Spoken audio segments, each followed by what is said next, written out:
Hi, Kernowcraft asked me to share a day in my life, so I hope you enjoy it. That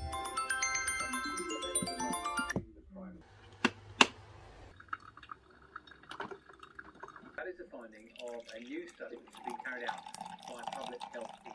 It's the latest piece of evidence to indicate the vaccine. Hi, my name's Kim. I'm a jewellery tutor in Bristol and I studied jewellery silversmithing at university, did a degree in contemporary jewellery and used to make and sell and do all the galleries and trade shows and things like that, but I soon discovered that I much preferred teaching and passing on skills. So when I used to make my own jewellery, I specialised in acrylics and made things like this, so big pieces, foils, copper, and sometimes threads, just different inclusions that I could laminate between the acrylic. But although I used to do a lot of work with mixed materials, when I moved down to Bristol, everybody wanted to do silversmithing. And that's what my degree was in anyway. So these days, for the past, how long have I been in Bristol? 12 plus years, I've been making rings. Ring in a Day is one of the most popular courses, and also silversmithing, primarily focusing on beginners or those looking to improve their confidence. One of the reasons I fell into silversmithing was when I was younger, my granddad's brother, my Uncle Rusty, was a silversmith and he used to dig his own gemstones and fossils, and his passion for it just inspired me. So although we didn't live close to each other, he sent me the Kernowcraft catalogue and it just went from there, and I've been hooked ever since. But one of the other reasons that I really love silversmithing and think working with your hands is really important is because all through my schooling I had undiagnosed learning difficulties and I just didn't do very well academically at all. So I saw the difference being able to do a practical skill made to me, and I see it with other people all the time. So whether it's as an alternative career or whether it's for respite or a hobby, it just can be so therapeutic and great to work with your hands and create something from scratch. And there's so many options with jewellery making and silversmithing as well, so you can never get bored of it. My home studio is my garden shed and it's only 8 by 8 foot, so just under 2.5 meters squared, I think. And actually the size inside is a bit smaller because obviously we've got benches and I've put some insulation in the walls and things like that. But believe it or not, this, until social distancing had to come into effect, this was just big enough to fit 3 students and me. So it just shows you don't need a huge amount of space. I was really lucky this shed was already here when we bought the house. And then over the years I just keep ripping out the wood and sort of cutting it up or reconfiguring it or changing the height of the desk. This studio used to be completely white and bare wood and all that sort of stuff, but a few years ago I bought this vintage engineer's tool chest which I just absolutely loved, and it was dark wood so it didn't go with anything. So what I did was I just wood stained everything to match it, and actually I much prefer the workshop since I've done that.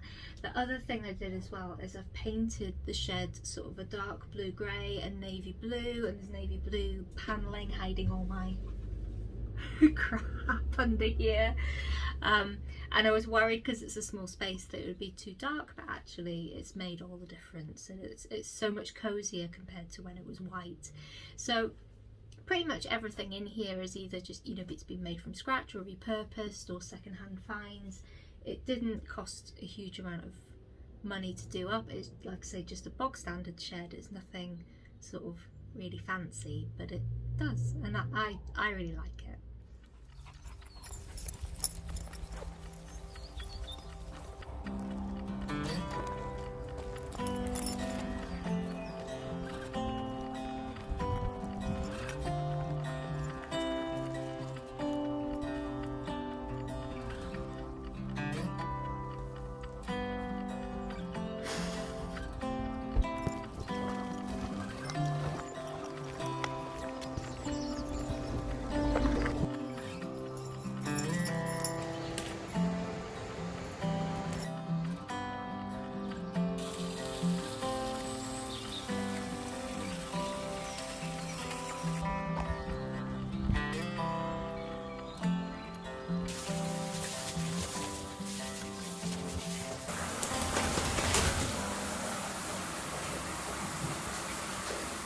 I am not a morning person. I have never been a morning person. I'm sure I'm never going to be a morning person.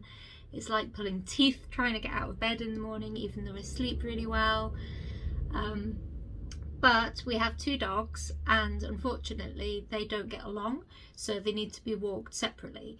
So if I do not get up and walk one of them with Dan in the morning, I have to walk both dogs, which then ends up taking up half my day.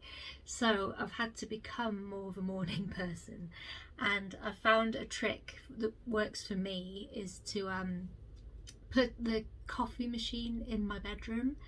And I can even set a timer on it if I want to, so that I get woken up by the smell of fresh coffee, and then if I want to drink the coffee, I have to get out of bed. So that's really helped. But the other thing that I've realised is if I get in the car with Dan when he's going to work in the morning, and then he kicks me out the car somewhere on the way, or I'll go all the way to his work, then I have no choice but to walk home. And it means I've just got to get on and do it and get out and get some fresh air, and I end up feeling so much better for it. Whereas if I was at home, I would keep putting off going on my walk until, you know, I couldn't put it off any longer. So it really seems to be helping, even though it's a bit extreme. And we keep joking that you should like blindfold me and drop me somewhere random, and then I've got to figure out how to get home without a map. My partner Dan works at Aardman Animations, so it's not that unusual for something strange to be going on, and quite often there's fancy dress involved. So today they were having a fancy dress fundraiser for one of his colleagues' birthdays, and he dropped me off on his way to work dressed as Fantastic Mr. Fox after he made his fox mask the other day. So it's just a bit of fun, but it means that every day, you know, there's something random going on. But the really good news is when I checked earlier, they'd managed to fundraise over £1.5 grand, so that was brilliant.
I'm just back from seeing my friend Lucy in Bristol, and it was lovely to catch up with her, but it was also really strange because I met up with her near the Bristol Folk House, which is where I normally teach sort of 3+ times a week all the time, and I've been there for years, so I used to do that journey driving in all the time, whereas today it just felt really alien to be in a car and driving somewhere.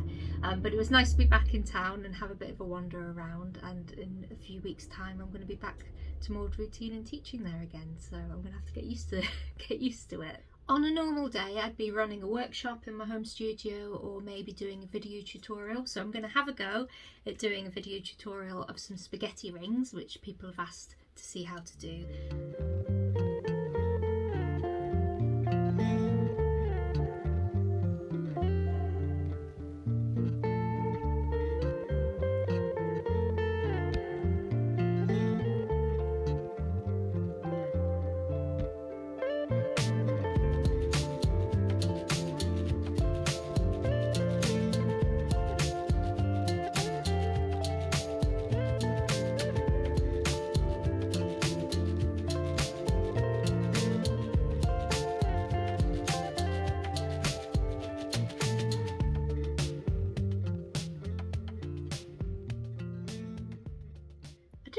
About it when Kernowcraft asked, but a day in the life at the moment is really strange because nothing is a normal day for a lot of people, myself included.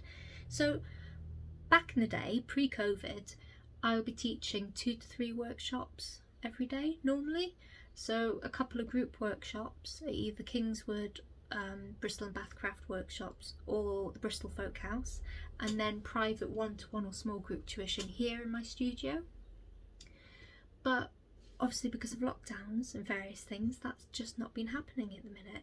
And also, unfortunately, in December I caught COVID, so though we'd been really careful and we'd had a year of everything going fairly swimmingly considering what the country was going through, when the new variant came over, I just got knocked for 6. So I was really lucky in that I didn't have to go to hospital or anything, but I was in bed and basically slept for about 10-11 days straight.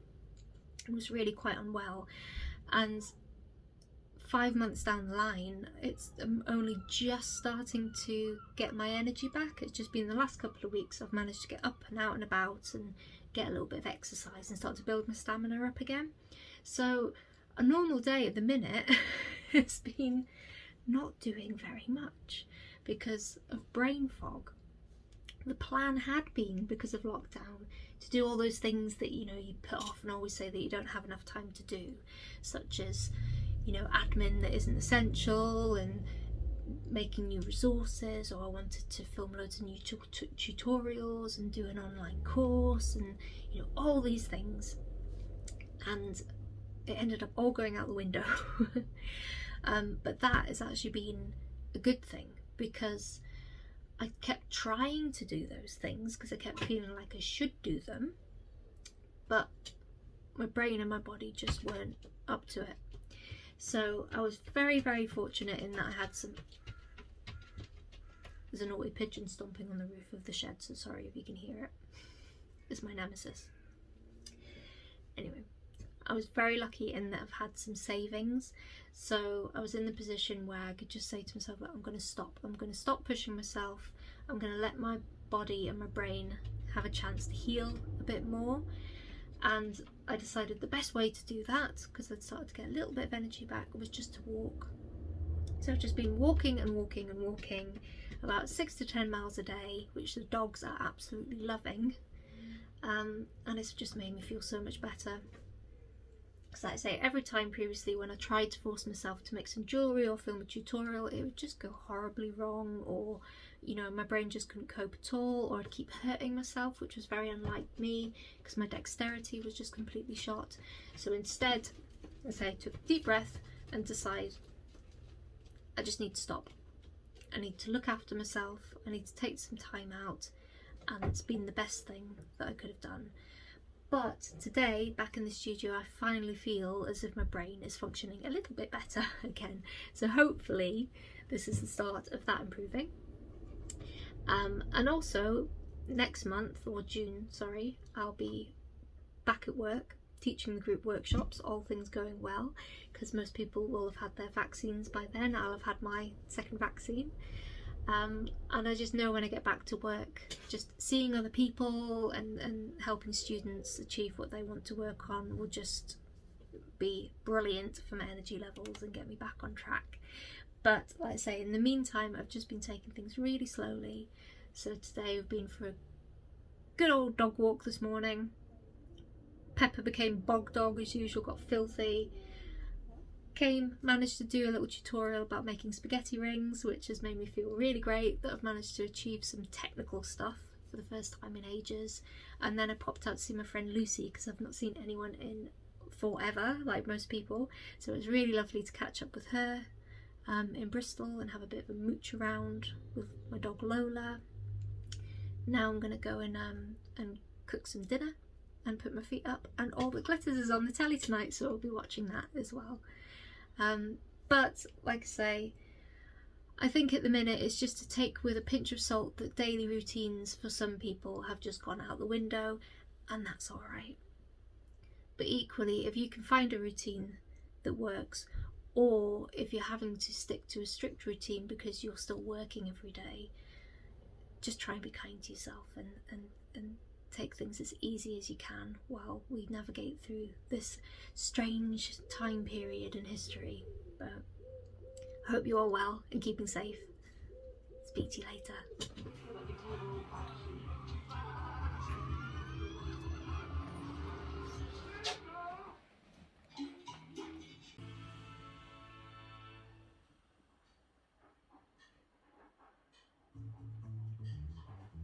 Birmingham's Jewellery Quarter is home. I hope you enjoyed my day in the life. I look forward to chatting to some of you in the comments when Kernowcraft share some of this, and also keep your eyes peeled for future videos from other makers and people in the community, because Kernowcraft are doing a brilliant job of engaging people and interviewing different people and getting different points of views from different backgrounds and experiences, so that's brilliant. Definitely head over to their YouTube channel and to the blog on the website, because it's just a wealth of brilliant resources for you to check out. Anyway, I hope you're all well, stay safe, bye!